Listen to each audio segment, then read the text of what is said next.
तो आज कलश स्थापना के साथ मां दुर्गा के पहले स्वरूप यानी मां शैलपुत्री की पूजा अर्चना होनी है। मां शैलपुत्री को पर्वतराज हिमालय की पुत्री माना जाता है। इनका वाहन वृषभ है, इसीलिए इन्हें वृषरूढ़ा और उमा के नाम से भी जाना जाता है। देवी सती ने जब पुनर्जन्म ग्रहण किया तो वे इसी रूप में प्रकट हुई। इसी वजह से देवी के पहले स्वरूप के तौर पर मां शैलपुत्री की पूजा होती है। मां शैलपुत्री की उत्पत्ति शैल से हुई है। वहीं नवरात्र के दौरान महानिशा की पूजा 2 अक्टूबर को, जबकि 3 अक्टूबर को महानवमी की पूजा होनी है। नवरात्र का पारण 5 अक्टूबर को होगा।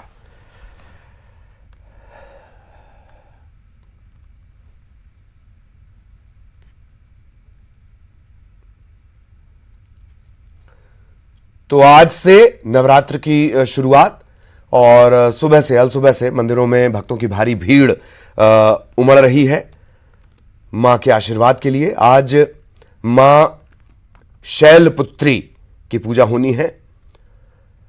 शारदीय नवरात्र की शुरुआत और लंबे अरसे बाद यह मौका बिना किसी बाधा, बिना किसी नियम के भक्त मां का आशीर्वाद ले सकेंगे। इससे पहले जितने भी आयोजन हुए करीब तकरीबन 3 साल से, उन पे या तो प्रतिबंध रहे और या फिर प्रतिबंधों का साया रहा, लेकिन अब भक्त मां से आशीर्वाद लेंगे और यही वजह है कि खास उत्साह इस शारदीय नवरात्र को लेकर है।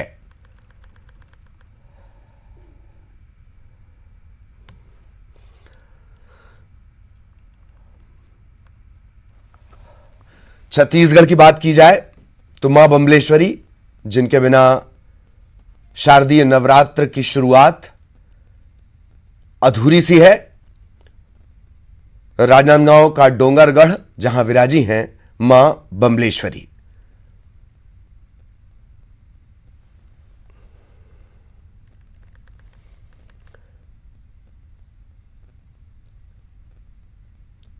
तकरीबन 1600 फीट से ऊपर मां बम्बलेश्वरी का मंदिर है।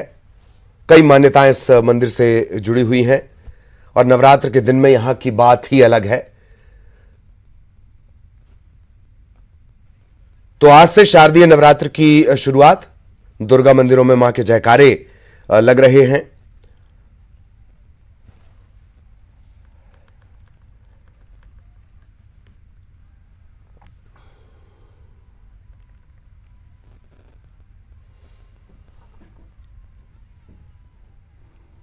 मां शैलपुत्री की आज उपासना। राकेश यादव हमारे सहयोगी राजनांदगांव से इस वक्त हमारे साथ जुड़े हुए हैं, सीधा उनके पास आपको लिए चलेंगे।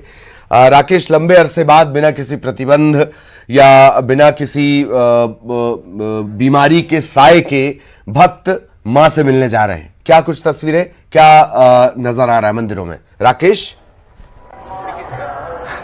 जी ललित, निश्चित ही 2 साल के कोविड काल के बाद अब सामान्य स्थिति तीसरे साल में बनी है और माता रानी के दर्शन करने लाखों भक्त डोंगरगढ़ आते हैं। और मैं आपको बता दूं कि अभी हम नीचे मंदिर में खड़े हैं, जहां मां नीचे छोटी बम्बलेश्वरी यहाँ विराजी हुई हैं और ऊपर में मां बड़ी बम्बलेश्वरी विराजी हुई हैं।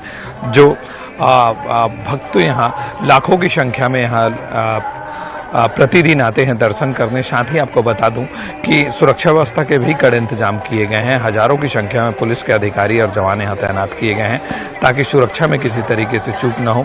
और वहीं मैं आपको बताना चाहूँगा कि आज से नवरात्रि की शुरुआत हो रही है और 4 अक्टूबर तक यह नवरात्रि चलेगी, जिसमें प्रतिदिन लाखों की संख्या में भक्त यहाँ दर्शन करने आते हैं। महत्वपूर्ण चीज़ें आपको बताना चाहूँगा कि मध्य प्रदेश, महाराष्ट्र और छत्तीसगढ़, इन 3 राज्यों के लोग ज़्यादातर यहाँ दर्शन करने आते हैं। और साथ ही आपको बता दूं कि रूस, कनाडा, अमेरिका, इंग्लैंड से भी जो भारतवासी जो यहाँ के वहाँ बसे हैं, वो उनकी ज्योति कलश की स्थापना डोंगरगढ़ में होती है।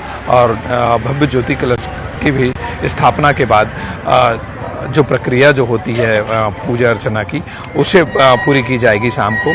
और विदेशों से जो ज्योति कलश की स्थापना की जाती है, उसका यहाँ विधि विधान से पूजा पाठ करके मंदिर ट्रस्ट समिति के द्वारा उस ज्योति कलश को प्रज्वलित किया जाता है, ताकि जो विदेश के जो दर्शनार्थी हैं, जो भक्त हैं, वो माता के चरणों में ज्योति कलश की स्थापना करा सकें। ललित जी।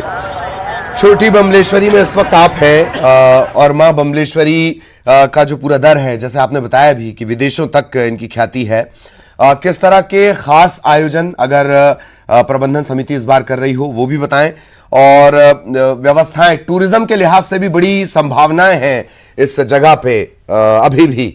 राकेश। जी हाँ ललित, निश्चित ही टूरिज्म के लिहाज से देखें तो ये जो माँ बमलेश्वरी हैं वो पहाड़ों में विराजी हुई हैं और पूरा जो है वन आच्छादित क्षेत्र है और ये जंगल, हरे भरे जंगल हैं यहाँ, और लोग प्राकृतिक का नज़ारा भी यहाँ से देख सकते हैं और माता रानी के दर्शन तो वो यहाँ करने आते ही हैं। साथ ही प्राकृतिक का ऐसा स्वरूप है यहाँ जो पहाड़ियों से घिरा हुआ है डोंगरगढ़, और चारों तरफ पहाड़ियाँ ही पहाड़ियाँ हैं, तो एक दुर्गम नज़ारा लोगों को यहाँ देखने को मिलता है। और साथ ही बता दूं कि ट्रस्ट समिति के द्वारा विशेष आयोजन किए जाते हैं, जैसे सप्तमी की रात में विशेष पूजा की जाती है ऊपर बमलेश्वरी में।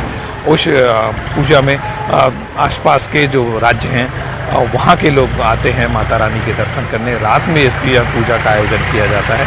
साथ ही ट्रस्ट समिति के द्वारा यहाँ निःशुल्क पार्किंग व्यवस्था की गई है, लोगों की रुकने की व्यवस्था की गई है, और भक्तों को ज़्यादा से ज़्यादा जो अच्छी सुविधा है वो देने का प्रयास ट्रस्ट समिति के द्वारा की जाती है। और वहीं शेड का निर्माण भी कराया गया है ताकि लोग जो आते हैं दर्शन करने माता रानी के, उनको अच्छी से अच्छी सुविधा मिल सके।